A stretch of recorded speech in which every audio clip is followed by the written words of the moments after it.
The Israelites' departure from Egypt was a massive mobilization. Hundreds of thousands of people, spanning generations, carrying the bones of Joseph, and driving their herds of livestock, marched out of their lifelong bondage. The most direct path to Canaan cut straight through Philistine territory. Moses deliberately avoided that coastal road. Knowing the unarmed civilians were not equipped for immediate war, he led them on a sharp detour deep into the desert, steering the population toward Mount Sinai. This environment is entirely unforgiving. They traded the brutal certainty of Egyptian slavery for the sheer physical vulnerability of the Sinai wilderness. Here, isolated in rocky canyons and sandy valleys, they had to stretch 30 days' worth of simple, unleavened bread to survive. Taking millions of people into an arid wasteland seems like a massive tactical error. In reality, this geographic detour was a calculated maneuver. It pulled the Israelites out of immediate warfare and placed them exactly where they needed to be for one final, definitive confrontation with their former masters. Back in Egypt, the reality of losing their entire labor force quickly set in. The book of Exodus, chapter 14, verse 5, records the immediate political regret. The heart of Pharaoh and of his servants was turned against the people, and they said, "Why have we done this, that we have let Israel go from serving us?" Pharaoh mobilized instantly. Verses 6 and 7 outline the terrifying scale of the response. He readied his own chariot and assembled a massive strike force.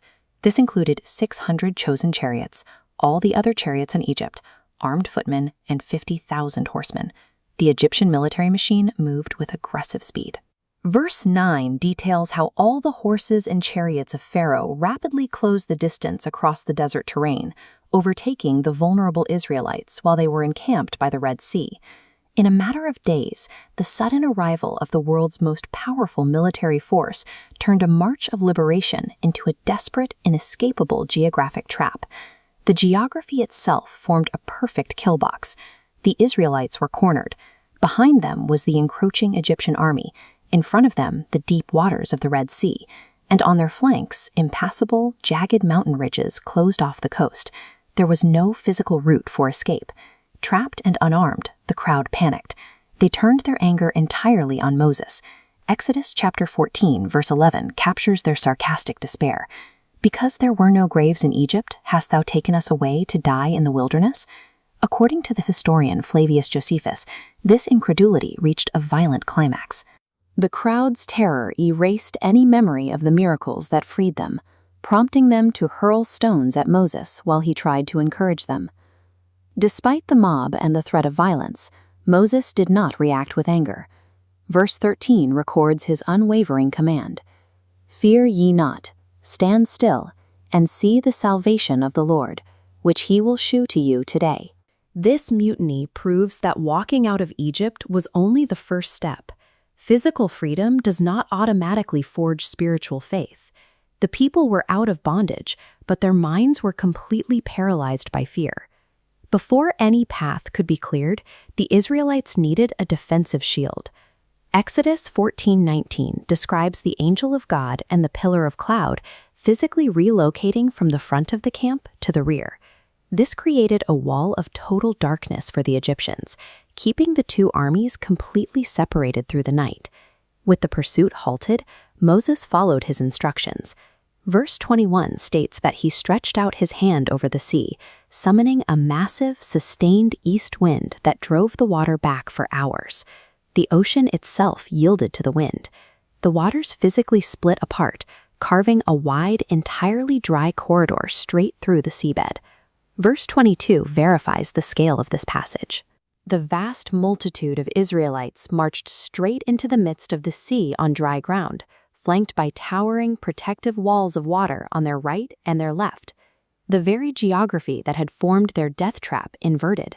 The sea provided an exclusive, protected highway for the oppressed, setting the stage to weaponize the landscape against their pursuers.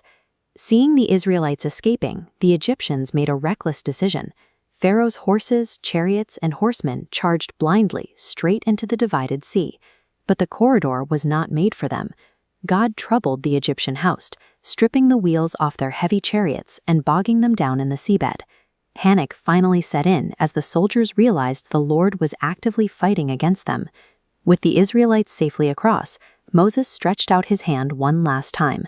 The suspended walls of water instantly collapsed, violently engulfing the Egyptian chariots and horsemen. Not a single soldier survived to report the calamity. With the annihilation of Pharaoh's army, the physical threat of the Egyptian empire was permanently erased. The oppressors who had enslaved them for centuries were washed away. By dawn, the waters had settled. As the current washed the Egyptian weapons ashore, Moses gathered the swords and shields, finally arming his previously defenseless people. The psychological shift among the survivors was absolute. The exact same mob that had been hurling stones in terrified mutiny the previous evening stood on the shore, overjoyed, spending the night singing hymns of thanksgiving. Exodus 14, verse 31 defines the true outcome of the crossing. And Israel saw that great work which the Lord did upon the Egyptians, and the people feared the Lord, and believed the Lord, and his servant Moses. This harrowing geographical trap and the subsequent miracle served a distinct purpose.